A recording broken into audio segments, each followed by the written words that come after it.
C'est l'heure de lire la politique avec Luce Perrault et son invité Cédric Lewandowski. Cédric Lewandowski, bonjour. Alors, Bonjour. Vous sortez un que sais-je. Un que sais-je, c'est la Bible. Pour tous. On ne discute pas le que sais-je. Vous sortez un que sais-je, dis-je, sur le nucléaire. Alors, le nucléaire, d'abord, je voudrais que vous nous fassiez un petit rappel historique, parce que c'est pas si vieux.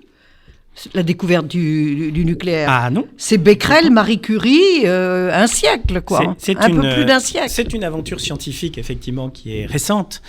C'est en 1896 qu'un Allemand, M. Röntgen, découvre les rayons X. Et depuis, vont s'enchaîner toute une série de découvertes qui vont nous mener au nucléaire que l'on connaît aujourd'hui. Mais ce que vous dites à l'instant, Luce, est fort. C'est que je pense que nous pouvons, en tant que Français, être fiers du fait que cette filière-là, en particulier, a été singulièrement portée vers le plus haut, vers le sommet, grâce à des physiciens français. Marie Curie est au Panthéon, ce n'est pas un hasard, c'est bien parce qu'on lui reconnaît une découverte absolument originale et magistrale, avec son mari Pierre Curie, mais elle succédait elle aussi effectivement à Henri Becquerel, et puis toute une lignée, Irène Curie bien sûr, Frédéric Joliot évidemment, plus proche de nous. Je sais que vous êtes attentive à son destin, à Claude Cohen-Tanucci, toute une série de grands Prix Nobel de physiciens, prix Nobel de physique, de grands physiciens ont témoigné de l'excellence française dans ce domaine. Alors, c'est De Gaulle quand même, le général, qui s'est rendu compte le premier, en dépit d'Hiroshima et de la bombe qu'avaient larguée les États-Unis sur le Japon, qui s'est rendu compte de la puissance, de l'utilité et en quelque sorte du fait que le nucléaire était devenu incontournable parce que c'était un instrument de souveraineté nationale. C'est le premier. Le général de Gaulle a une vision. Il a une vision pour le pays en général, mais c'est vrai aussi qu'il a une vision pour le nucléaire. Et c'est à son instigation que va être créé un élément qui sera le pilier de la construction du nucléaire français, qui est le commissariat à l'énergie atomique, le fameux CEA. Qui existe toujours. Qui existe toujours. Et rendons grâce tout de même, parce qu'il est de bon ton en général de la critiquer, à la 4e République. Elle n'a pas remis en cause cette vision. Au contraire, elle a, tout au long, jusqu'en 1958, jusqu'au retour du général au pouvoir, veillé à ce que les moyens dont les physiciens avaient besoin pour continuer à travailler sur le sujet soient bien régulièrement budgétés. Ça a donné lieu à des débats absolument passionnants, régulièrement au Parlement, mais à chaque fois, la 4e République a tranché justement au nom de la souveraineté que vous évoquez en faveur du nucléaire. Alors, c'est à la fois un instrument de souveraineté nationale important, ça touche bien sûr le domaine de la défense, le domaine régalien de la défense, c'est la force de frappe, la fameuse force de frappe, mais c'est aussi et avant tout une industrie dans laquelle nous sommes leaders. Alors, vous avez raison de dire que le nucléaire, et c'est en partie ce qui conduit à toute une série de controverses, est une industrie duale. Elle a à la fois, c'est vrai, bien évidemment, été d'abord connue par le nucléaire et par, évidemment, Hiroshima et Nagasaki. Il ne s'agit absolument pas de l'oublier. Mais ces deux catastrophes-là, catastrophes humaines, ont conduit à la création de forces de dissuasion. C'était une des visions du général de Gaulle que vous évoquiez tout à l'heure. Force de dissuasion qui, on doit le reconnaître, a maintenu la paix dans le monde depuis maintenant de nombreuses années, et on peut s'en féliciter.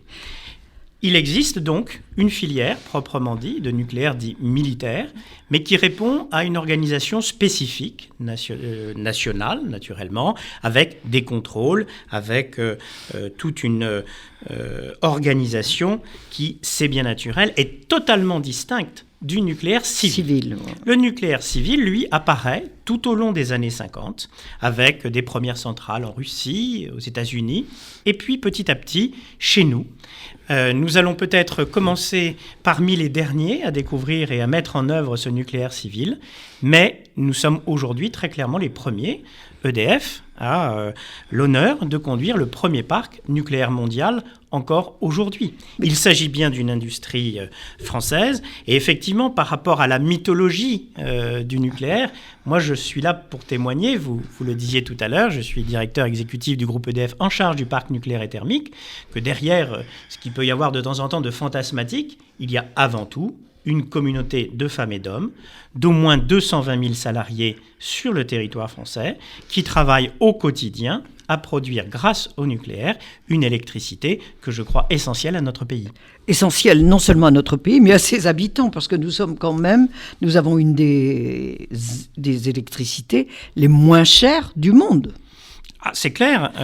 En tout cas, nous prétendons, et je pense qu'on peut très clairement le prouver, nous avons l'électricité la moins chère d'Europe, et c'est le résultat, revenons à l'histoire, à 75 ans d'une construction très exceptionnelle d'un système électrique français qui, je crois, a démontré largement toutes ses compétences et sa force et sa compétitivité. Non seulement pour nos concitoyens, bien évidemment, on est tous heureux d'avoir une facture qui soit la moins élevée possible. Non seulement pour notre industrie, parce que, évidemment, avec une électricité peu chère, elle est plus compétitive. Et c'est un élément important de sa compétitivité. Mais aussi, plus largement, je le crois, pour l'ensemble de l'Europe. Parce que l'électricité, rappelons-le aux plus jeunes, ça ne se stocke pas. Donc une fois que vous l'avez lancée sur le réseau, eh bien, par définition, les interconnexions font que cette électricité ira sur toute la plaque européenne. Et cette électricité-là, elle est très importante pour la sécurité d'approvisionnement de l'Europe.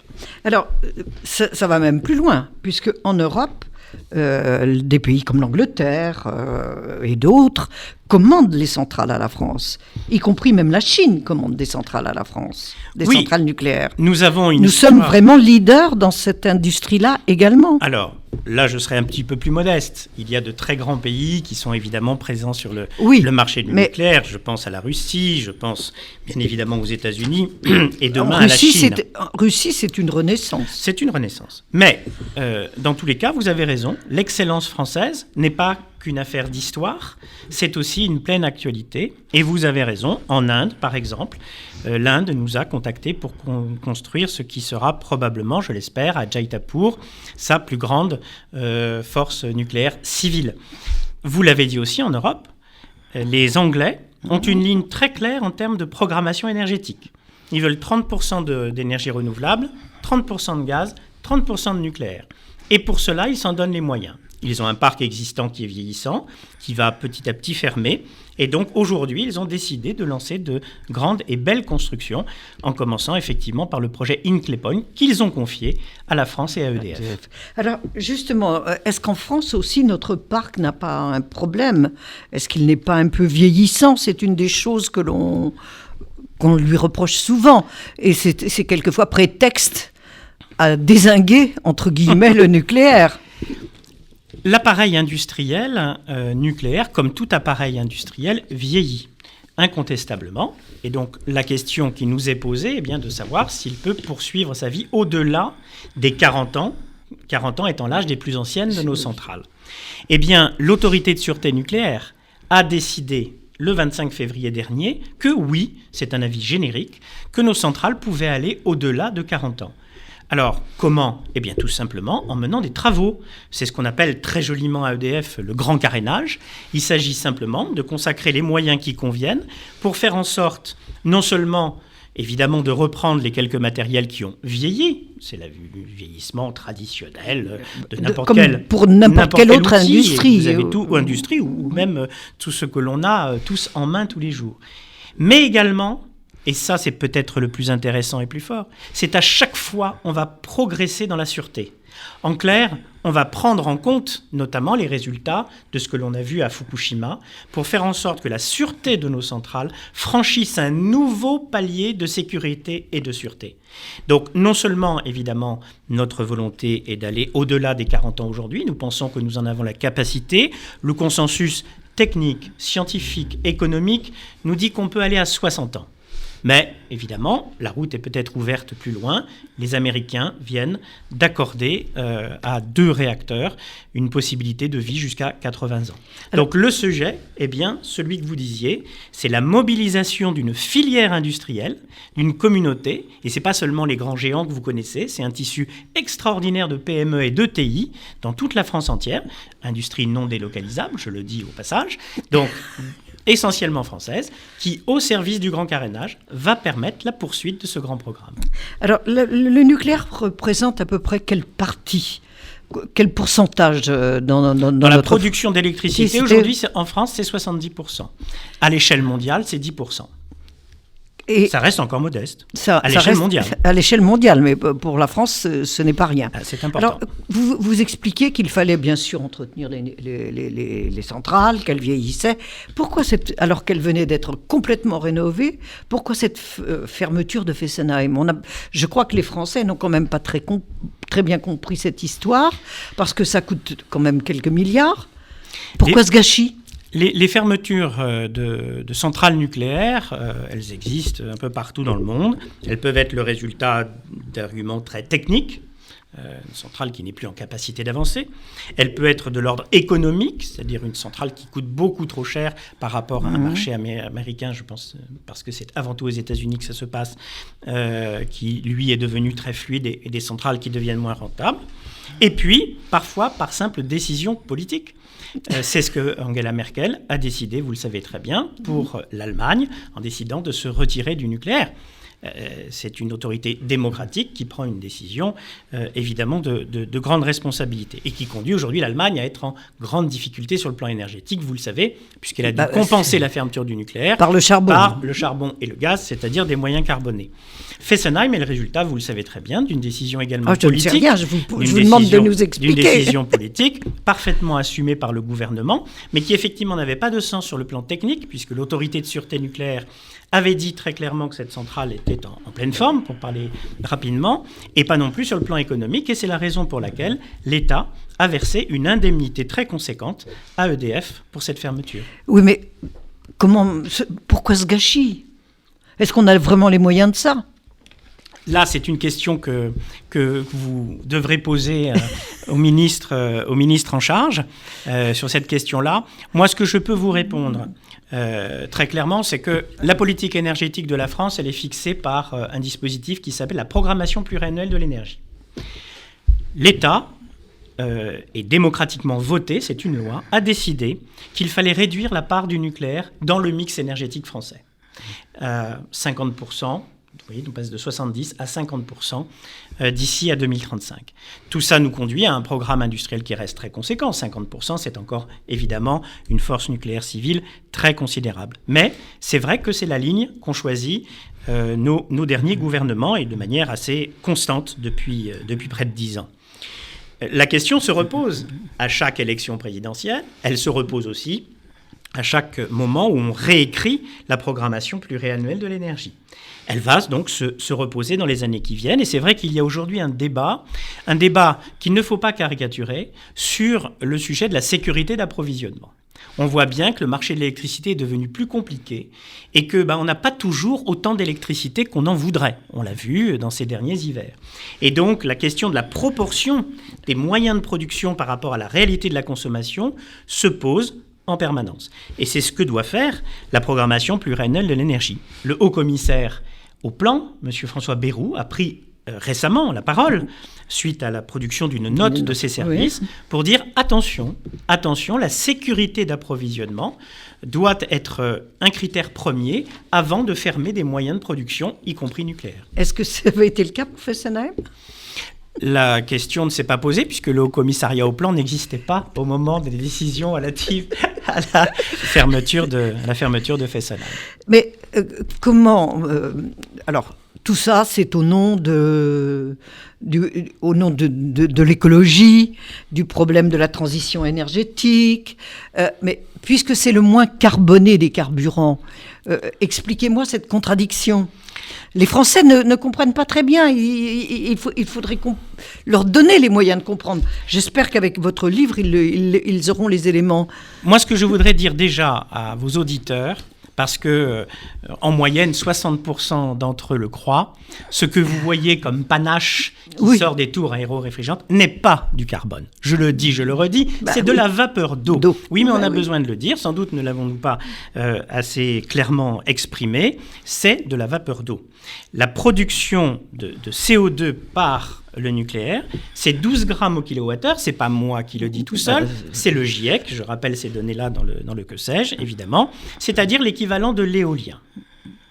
Donc, très clairement, dans le monde entier aujourd'hui, toute une série de grandes autorités ont pris la parole pour dire, attention, le mix énergétique futur, c'est-à-dire les moyens de production de l'énergie future, ça doit être un complément entre, d'une part, les énergies nouvelles, bien sûr, on entend beaucoup du solaire, de l'éolien, de l'hydraulique, de toutes ces énergies-là. Mais c'est pas encore complètement au point. Qui ne sont pas encore aujourd'hui en plein développement, mais qui sont en train de quand même prendre une surface de plus en plus considérable, mais avec un complément, et ce complément, c'est le nucléaire.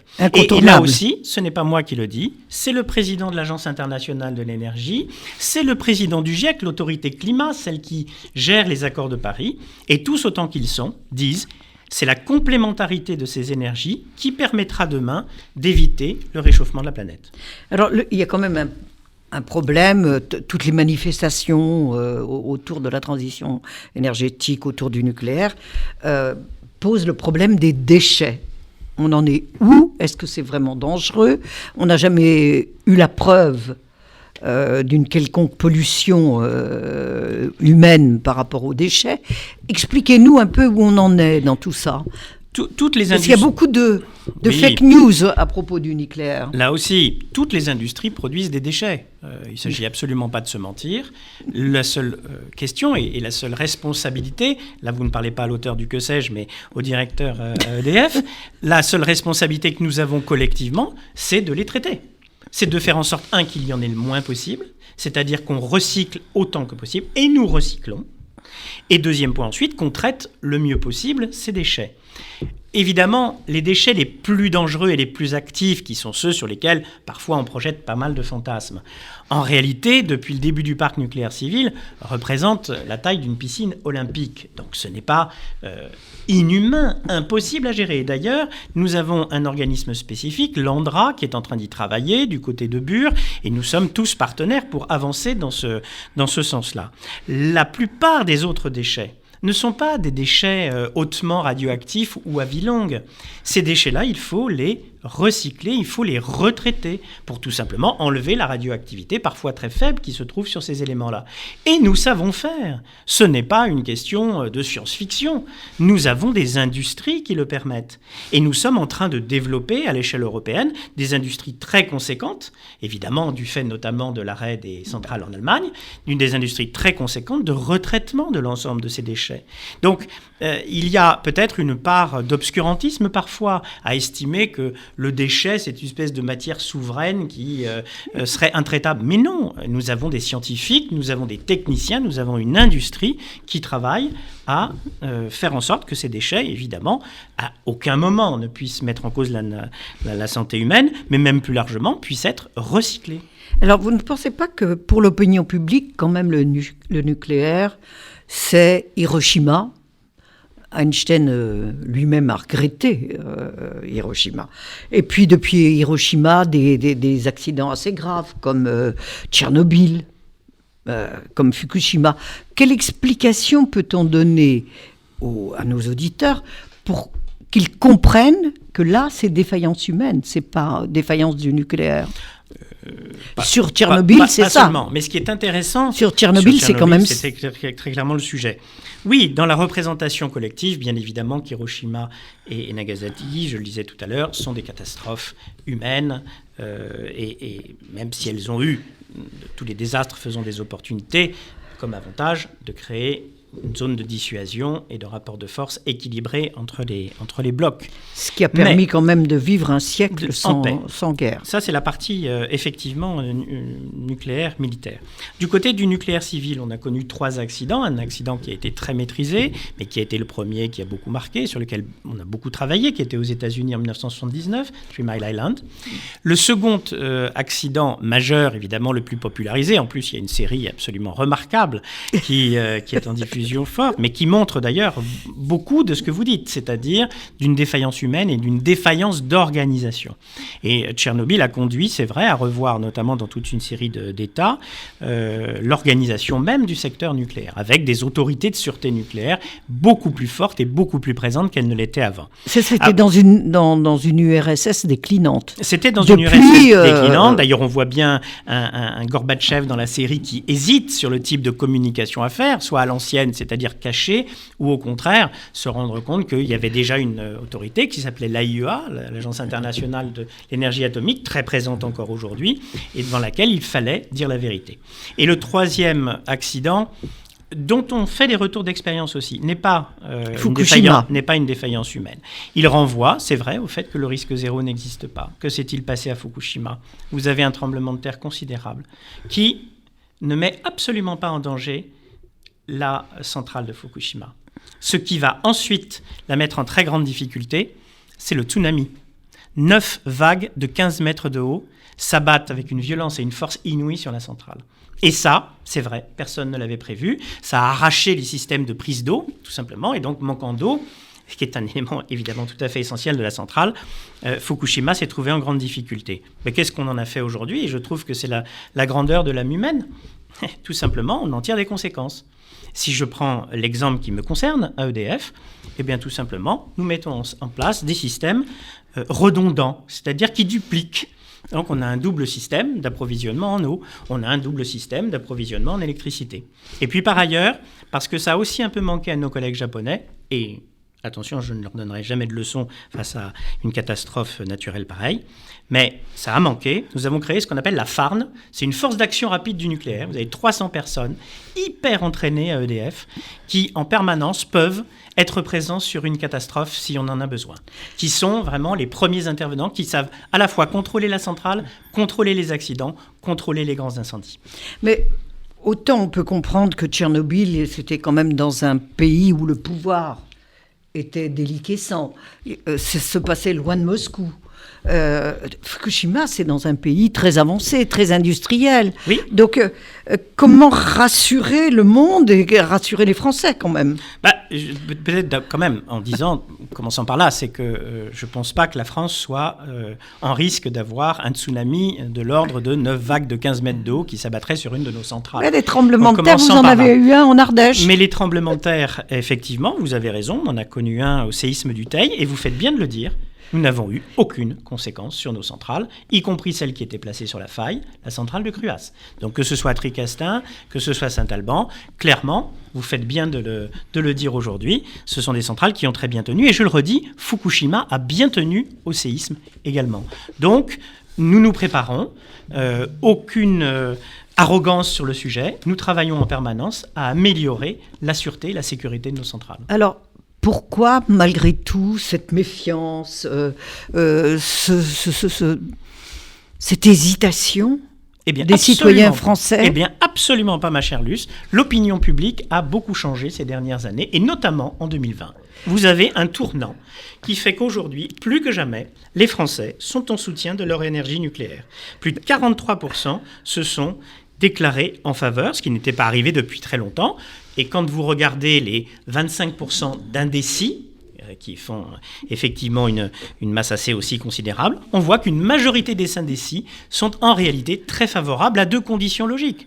Qu'il n'y ait pas d'accident, que notre parc soit aussi bien tenu, et excusez-moi de le dire, ça fait 40 ans qu'il est quand même très bien tenu, je crois qu'on en donne la preuve tous les jours, et puis évidemment une électricité compétitive, on se l'est dit tout à l'heure. Donc, ma chère Luce, je viens avec un message optimiste, l'opinion publique est en train de changer sur le nucléaire. Les écologistes ont tout faux pour conclure. Oh, je ne me permettrai pas là non plus d'avancer. Mauvais argument, mauvaise foi, ignorance, c'est quoi ? Non. L'écologie politique en Allemagne comme en France France s'est construite sur la base de l'antinucléaire, donc ça reste quelque chose de très présent. Mais je note qu'on entend, notamment chez les écologistes les plus responsables, des discours de plus en plus équilibrés sur le nucléaire. Pourquoi ? Parce qu'ils savent très bien que l'avenir est bien à la complémentarité du nucléaire et des énergies renouvelables. Cédric Lewandowski, le nucléaire, c'est un que sais-je. Pourquoi un que sais-je d'ailleurs ? Eh bien, pour la raison au fond que l'on a dit tout au long de cet entretien, que sais-je, reste une référence, une garantie d'austérité, c'est vrai, mais aussi de rigueur intellectuelle. Et ce qui m'intéresse, c'est que le que sais-je s'adresse à une frange de la population estudiantine, aux jeunes générations, qui souvent ont vis-à-vis du nucléaire peut-être non pas le sentiment d'une énergie dangereuse, mais d'une énergie du passé. Et moi, ce que je veux leur dire via le que sais-je, c'est que oui, bien sûr, c'est une énergie qui s'inscrit dans une histoire glorieuse pour la France, mais pas seulement. C'est aussi notre avenir, ne serait-ce que dans le cadre de la lutte contre le dérèglement climatique. Merci Cédric Lewandowski. Je rappelle, le nucléaire, tout simplement, c'est dans la collection Que sais-je ? Et je me permettrai d'ajouter les travaux de la Fondapol, la Fondation de l'innovation pour l'innovation politique, qui ont sorti 2 grandes études, énergie nucléaire, la nouvelle donne internationale, c'est l'avant-dernière, et le coût de la transition écologique, c'est la dernière étude.